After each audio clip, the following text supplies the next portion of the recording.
ధర్మేంద్ర ప్రధాన్ రాజీనామాతో రాజకీయ సమీకరణాలు మారిపోయాయా? పార్లమెంట్ సమావేశాలు జరుగుతున్న సమయంలో మోదీ సర్కార్ తీసుకున్న నిర్ణయంతో ఎవరికి మైలేజీ, ఎవరికి డ్యామేజ్? నీట్పై, క్రెడిట్పై ప్రియాంక గాంధీ ఎందుకు కామెంట్లు చేశారు? ఒకప్పుడు ఉద్యమాలు చేసిన వారు ఇప్పుడు ఎందుకు సైలెంట్గా ఉంటున్నారు?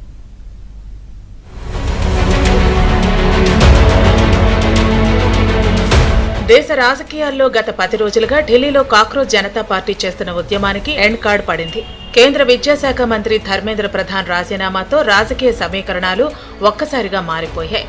పార్లమెంట్ను స్తంభింపచేసిన నీట్ వివాదానికి కేంద్రం ఊహించని పరిష్కారం చూపిందనే చర్చ జోరందుకుంది.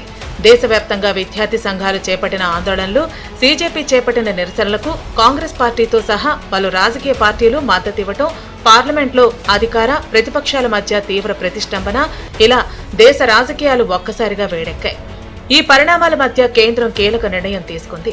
కేంద్ర విద్యాశాఖ మంత్రి ధర్మేంద్ర ప్రధాన్ రాజీనామా చేయడం ద్వారా ప్రతిపక్షాలకు ఊహించని ట్విస్ట్ ఇచ్చింది మోదీ సర్కార్.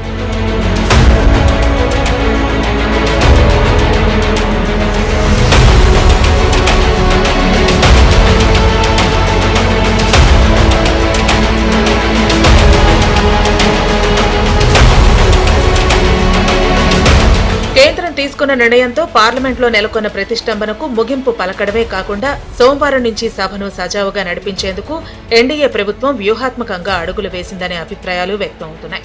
ఇక పెండింగ్ లో ఉన్న కీలక బిల్లుల ఆమోదానికి కూడా మార్గం సుగమమైందని రాజకీయ విశ్లేషకులు చెబుతున్నారు. గత 2 రోజులుగా యువత పక్షాన ఉంటామని ప్రధానమంత్రి నరేంద్ర మోదీ ఇచ్చిన సందేశాలకు కొనసాగింపుగానే ఈ నిర్ణయం వచ్చిందన్న చర్చ కూడా జరుగుతోంది. ధర్మేంద్ర ప్రధాన్ తన రాజీనామా లేఖలో విద్యార్థులు, యువత ప్రయోజనాలే నాకు ముఖ్యమని, వారి కోసం ఎలాంటి త్యాగానికైనా సిద్ధమే అన్న భావనను వ్యక్తం చేసినట్లు సమాచారం. దీంతో కేంద్రం ఎలాంటి భేషజాలకు పోవటం లేదనే సంకేతాన్ని కూడా ఇచ్చిందని రాజకీయ నాయకులు విశ్లేషిస్తున్నారు.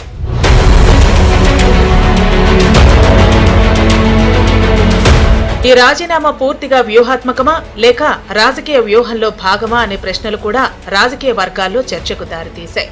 ఒకే నిర్ణయంతో ఎన్డీఏ ప్రభుత్వంపై గళమెత్తిన ప్రతిపక్షాల విమర్శలకు బీజేపీ చెక్ పెట్టిందని కమలనాథులు చెబుతున్నారు. మరోవైపు ఈ రాజీనామాపై క్రెడిట్ వార్ కూడా మొదలైంది. జంతర్ మంతర్ వద్ద జరిగిన కార్యక్రమంలో సీజేపీ నాయకులు తమ ఉద్యమం వల్లే కేంద్రం దిగివచ్చిందని ప్రకటించారు. అదే సమయంలో కాంగ్రెస్ కూడా ఈ పరిణామాన్ని తమ విజయంగా ప్రకటించింది. పేపర్ లీకేజీల అంశంపై గత 2-3 ఏళ్లుగా రాహుల్ గాంధీ నిరంతరం పోరాడుతున్నారన్నారు ప్రియాంక గాంధీ. అదే ఫలితంగా కేంద్రం వెనక్కి తగ్గాల్సి వచ్చిందని ప్రియాంక గాంధీ వ్యాఖ్యానించారు. We in the Congress party have tried our best to support them in the strongest way possible. Rahul Gandhi ji has been talking about this issue of paper leaks and exams for a long time. I think it's been over 2 or 3 years that he has been raising this issue. So I think that I want to compliment him as well, because he has raised this issue and he has got the rest of us in the party, the NSUI, the Youth Congress, to not only support the students but to create a movement all across the country for the rights of students, for the reform of our education system. Dharmendra Pradhan రాజీనామా కేంద్రం వ్యూహాత్మక నిర్ణయమా లేక ప్రతిపక్షాలు, విద్యార్థుల ఒత్తిడికి ఫలితమా అనే చర్చ ఇప్పుడు దేశవ్యాప్తంగా హాట్ టాపిక్ గా మారింది. ఈ పరిణామాల ప్రభావం పార్లమెంటు సమావేశాలపై, అలాగే రాబోయే రాజకీయాలపై ఎలా ఉంటుందన్నది ఆసక్తికరంగా మారింది. ధర్మేంద్ర ప్రధాన్తో రాజీనామా చేయించడం వివాదానికి ముగింపు పలికే ప్రయత్నమే అన్నది తెలియాలి అంటే కొన్ని రోజులు ఆగాల్సిందే.